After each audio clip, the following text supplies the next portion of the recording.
Welcome back. Macon and Bibb County leaders today asking Sheriff David Davis to provide an update on the ongoing work happening inside the county jail. Commissioners were allowed to ask questions and also give input. Are the inmates in the jail staying securely in their cells? That's the biggest question commissioners asked. Kayla Solomon visited the jail to find out why the sheriff hopes one solution could make a difference. In Tuesday's commission meeting, Sheriff David Davis says they've hit the ground running in terms of improving the conditions of the jail.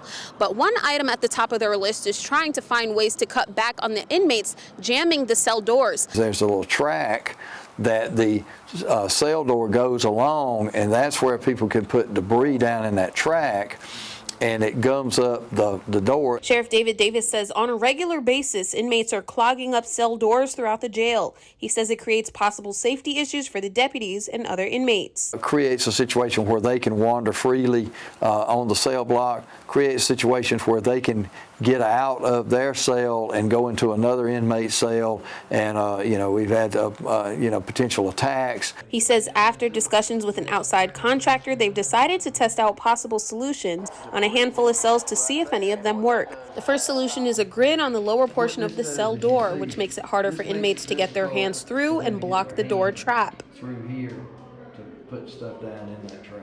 But the sheriff says regardless of which solution they choose, it will take time to implement in all 32 cell blocks. When you're working on a cell block, you have to take all the inmates off of that cell block for a period of time while you're doing that renovation. He says they'll test out the grid solution for about a week before reevaluating. For now, he says they're crossing other immediate upgrades off the list. That includes adding new glass and control rooms and getting rid of mold in different parts of the jail. We're trying to do a holistic approach to address these environmental concerns, the ventilation concerns for the health and the safety of both the officers and the inmates in the jail. Davis says the hope is to have most of these improvements done or in the works within the next 16 weeks. Reporting in Macon, Kayla Solomon, 13 WMAZ News.